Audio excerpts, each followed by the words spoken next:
In the quiet town of Fairhaven, Maine, where neighbors once smiled and waves felt warm, a silent storm was brewing. It wasn't a hurricane or a flood. It was power abused, unchecked, hidden behind polished offices and carefully worded letters. Tyler Grayson never planned to be a hero. He only wanted to protect a piece of his family's history, a simple stone cistern built long before rules and politics ruled the land. But when the HOA came knocking, threatening everything he loved, Tyler made a choice: stand down or stand up. This is the story of what happens when one man refuses to bow, and how a town, long asleep, finally remembered how to fight. Tyler Grayson never thought a letter could rattle him so deeply. He stood on the porch of his home in Fairhaven, Maine, the salty breeze carrying the scent of the ocean and the heavy weight of a threat he hadn't seen coming. In his hands, the envelope from the Fairhaven Ridge HOA crumpled as he reread the words that felt like a slap in the face. Immediate removal required. Daily fines of $500 to begin in 14 days. Non-compliance will result in legal proceedings, including potential foreclosure. His jaw tightened. They wanted him to destroy the old stone cistern behind his shed, a relic built by his great-grandfather. Long before the neighborhood even existed, it wasn't visible from the street. It wasn't unsafe. It wasn't hurting anyone.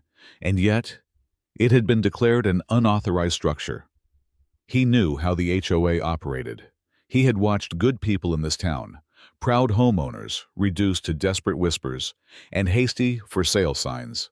One wrong flowerbed color, one slightly cracked walkway, and you became a target.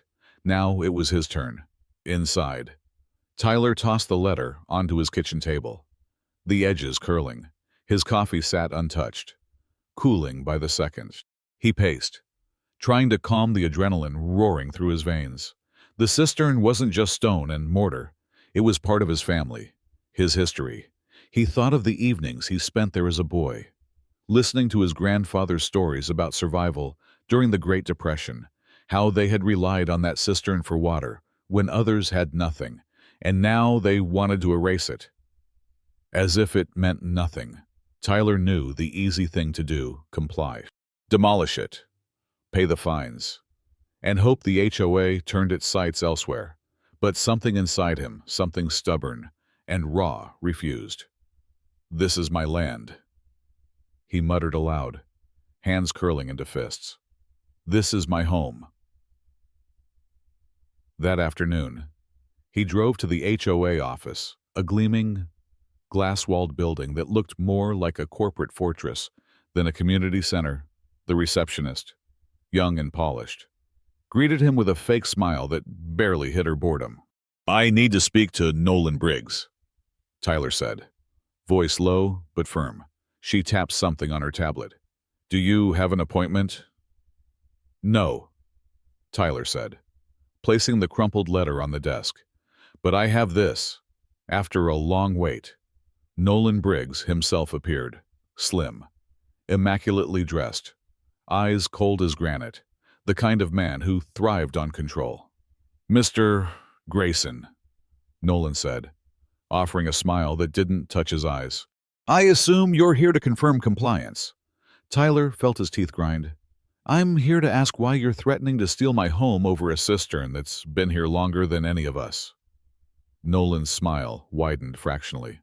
"Rules are rules. Mr. Grayson, if you don't want to face consequences, you know what you need to do." The sheer arrogance in his tone made Tyler's blood boil, but he kept his voice even. "And if I don't—" Nolan leaned in slightly, his voice almost a whisper. "Then we fine you until you can't pay. And when you can't, we take it." Tyler stared at him, pulse hammering in his ears. In that moment, it became crystal clear this wasn't about aesthetics or community standards. It was about power, about crushing anyone who dared stand in the way. Tyler walked out of that office without another word, but inside, he made a promise. He wasn't going to roll over. He wasn't going to let them rewrite his family's history, not without a fight. Tyler didn't waste a minute. The moment he got home, He pulled dusty boxes from the attic, old deeds, land surveys, anything that could prove his cistern had a right to stay. The nights grew longer, the piles of documents stacked higher, and Fairhaven, once a town that felt warm and familiar, suddenly felt colder. Neighbors crossed the street to avoid him. Whispers followed him into the market and back out again. The HOA's strategy was clear: isolate him, break him down. Then the errors began. A letter from the water company claimed he hadn't paid his bill even though he had. His access card to the community pool was mysteriously deactivated. HOA inspectors started random visits, photographing his property from different angles. Each day, a new violation appeared, taped to his front door, like a scarlet letter. Tyler fought the sinking feeling that maybe, just maybe, this wasn't winnable.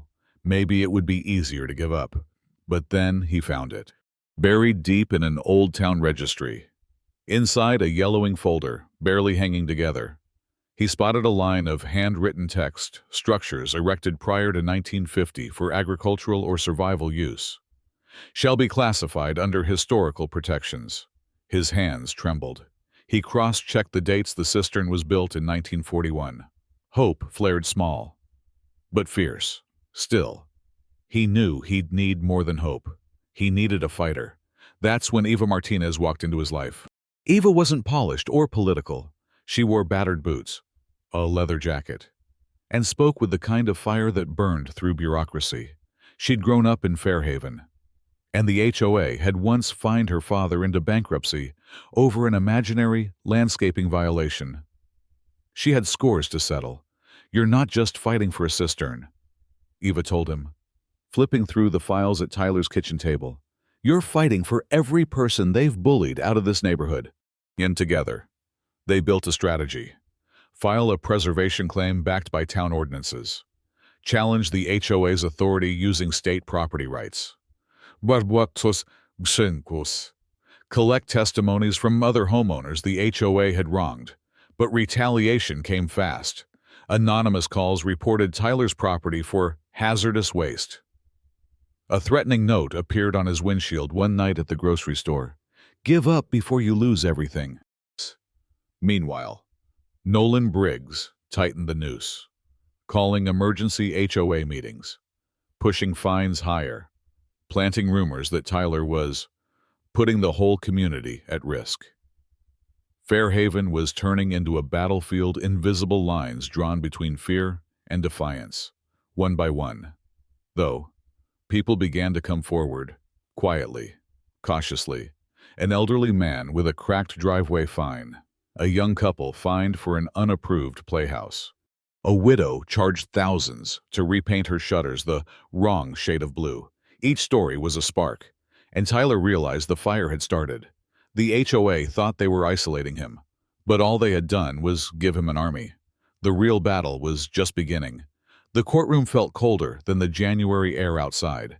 Tyler sat straight, jaw tight, Eva beside him flipping through a thick binder of evidence. Across the aisle, Nolan Briggs lounged smugly between two high-priced attorneys, acting as if victory was already in his pocket. The judge, a stern woman with sharp eyes, called the session to order. The HOA's side struck first, parading photos of Tyler's cistern, insisting it was unsightly, dangerous, a threat to community values. They spoke with rehearsed outrage, painting Tyler as selfish, a reckless homeowner endangering his neighbors. Tyler could feel the tension twisting in his gut, but Eva wasn't rattled. When their turn came, she rose with quiet confidence, her voice slicing through the courtroom. She laid out the forgotten ordinance from 1950, every clause underlined, every definition airtight. She presented historic town maps showing the cistern's original placement, predating the HOA's formation by nearly half a century. She cross-examined HOA inspectors, exposing contradictions in their reports. Finally, she revealed the smoking gun, a leaked email chain between Nolan Briggs and a real estate developer, discussing strategic removals of old structures to unlock development opportunities. Gasps rippled through the spectators. Tyler stole a glance around and saw something that tightened his throat. Neighbors, dozens of them, people who had once averted their eyes were now sitting in the pews, leaning forward, listening, rooting for him. Nolan's lawyers scrambled. They called for delays, tried to question the authenticity of the documents, but it was too late. The judge's gavel struck sharply. Her ruling was swift and devastating. All fines against Tyler Grayson were vacated. The cistern was officially designated as a protected historical landmark. The HOA was ordered to pay damages and restitution for harassment. Nolan Briggs was referred to the district attorney for criminal investigation. For a moment, there was only silence. Then, quietly, the spectators stood a ripple of solidarity and applauded. Nolan didn't meet anyone's eyes as he left the courtroom, his empire collapsing behind him. Weeks later, Fairhaven looked different. The old fear that once choked the community was gone.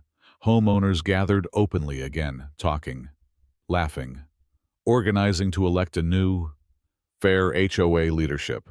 Eva started a small legal clinic, offering free consultations for anyone fighting unfair housing practices. Tyler, for his part, restored the cistern, cleaning each weathered stone by hand. At its base, he placed a simple brass plaque to those who refused to be silenced. Standing there one evening, Tyler watched kids play nearby, neighbors waving as they passed. The cistern wasn't just a relic anymore. It was a monument to resilience, to defiance, to the quiet, stubborn courage that saved a town from losing itself. And for the first time in a long, long while, Tyler Grayson allowed himself to smile, not because the fight had been easy, but because it had been worth it.